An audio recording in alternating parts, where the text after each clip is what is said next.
सबसे पहले तो देखो, भागवत के लिए मुहूर्त बढ़िया होना चाहिए, शुभ मुहूर्त होना चाहिए। जैसे जैसे मुहूर्त में भागवत नहीं होनी चाहिए, भागवत के लिए अच्छा मुहूर्त। लेकिन बाबा तुलसी की यदि माने तो बाबा तुलसी ने अपना एक अलग मत दिया। धन्य घड़ी सोई जब सत्संगा, धन्य घड़ी सोई जब सत्संगा। बाबा तुलसी कहते हैं नहीं, कथा के लिए क्या मुहूर्त देखना, वही मुहूर्त धन्य हो जाता है जब कथा शुरू हो जाती है। तदेव लग्नम सुदिनम तदेव तारावलम चंद्रवलम तदेव विद्यावलम दैवबलम तदेव लक्ष्मी पते तेन्द्रयुग स्मरामि। जब जीव भगवान का स्मरण करने लग जाता है ना, वही घड़ी धन्य हो जाती है। दूसरी बात, भागवत के लिए स्थान अच्छा हो। कहां होनी चाहिए भागवत? या तो किसी तीर्थ में, या किसी पवित्र सरिता के तीर पर, या किसी मंदिर के प्रांगण में, या फिर एक संत का ऐसा भी मत है कि कथा कहीं भी हो जाए, जहां कथा होती है तत्रैव गंगा यमुना सरस्वती, वही सारी नदियां आ जाती हैं, सारे तीर्थ आ जाते हैं। अब देखो ना, जब से कथा शुरू हुई है ये भूमि कितनी सुंदर लग रही है। अब आप लोग तो यहाँ के रहने वाले हैं, इसके पहले ये प्रांगण इतना सुंदर नहीं लगता होगा, लेकिन कथा शुरू हुई है, देखो क्या रौनक है। और आप देखना, कथा के बाद भी ऐसी रौनक नहीं रहेगी। ये जो चमक धमक है, जो रौनक है, ये पंडाल और लाइट के कारण नहीं है। जब से कथा शुरू हुई है ना, यहां सारे तीर्थ निवास कर रहे हैं, सारे देवता यहां करके निवास कर रहे हैं। ये चमक, ये प्रकाश उनका। तत्रैव गंगा यमुना सरस्वती। तीसरी बात, भागवत के लिए भागवत का विधिवत प्रचार होना चाहिए। अपने सगे संबंधियों को बुलाओ, रिश्तेदारों को बुलाओ, पड़ोसियों को बुलाओ, गांव के सभी लोगों को सूचना जानी चाहिए कि भैया मेरे घर भागवत हो रही है। आप 7 दिन के लिए आए तो बहुत अच्छी बात है, नहीं तो 1 दिन के लिए तो जरूर आना चाहिए, क्योंकि क्षणोत्तरीव दुर्लभ, एक क्षण भी भागवत का बहुत दुर्लभ है, जरूर श्रवण करना चाहिए। और इसमें देखो, बताने में कंजूसी नहीं करना चाहिए।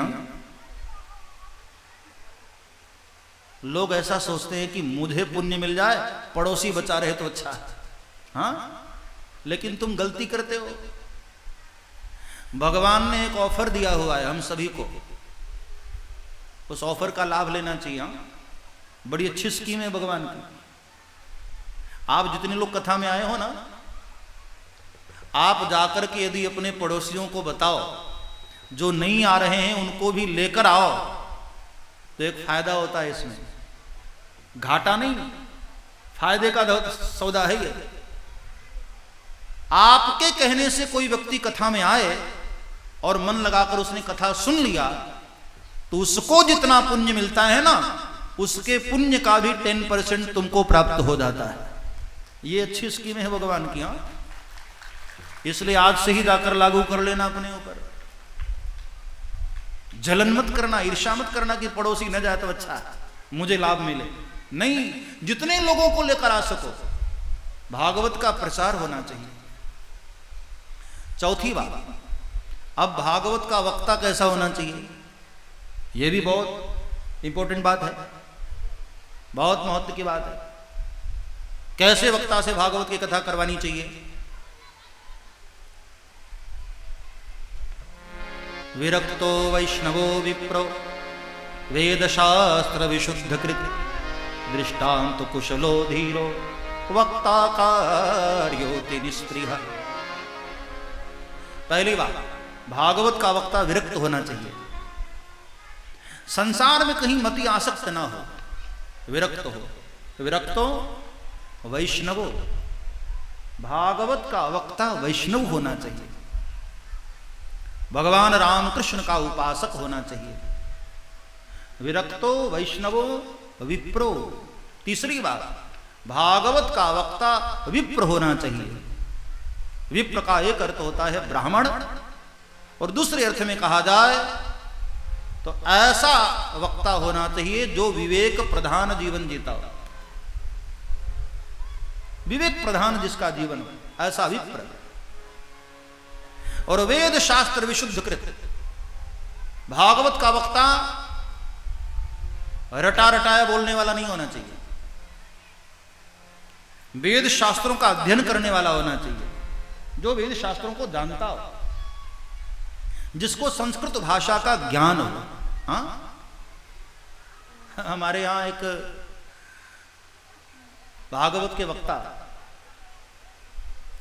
और वो पूरे 7 दिन में एक श्लोक भी नहीं बोलते, कोई मंत्र नहीं।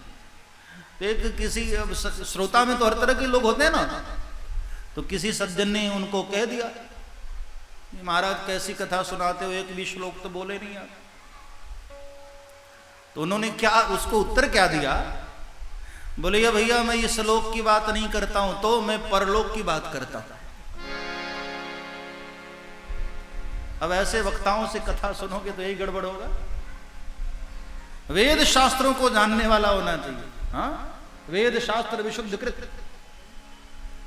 5वीं बात दृष्टांत कुशलो, भागवत का वक्ता दृष्टांत कुशल होना चाहिए।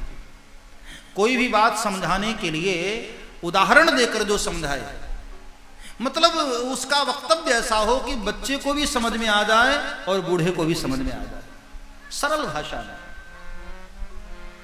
कोई कोई कथाकार ऐसे होते हैं ना, आप उनके पास जाकर बैठ जाओ तो बेचारे क्या बोलते हैं सब ऊपर से निकल जाता है, ऐसे क्लिष्ट शब्द बोलते हैं।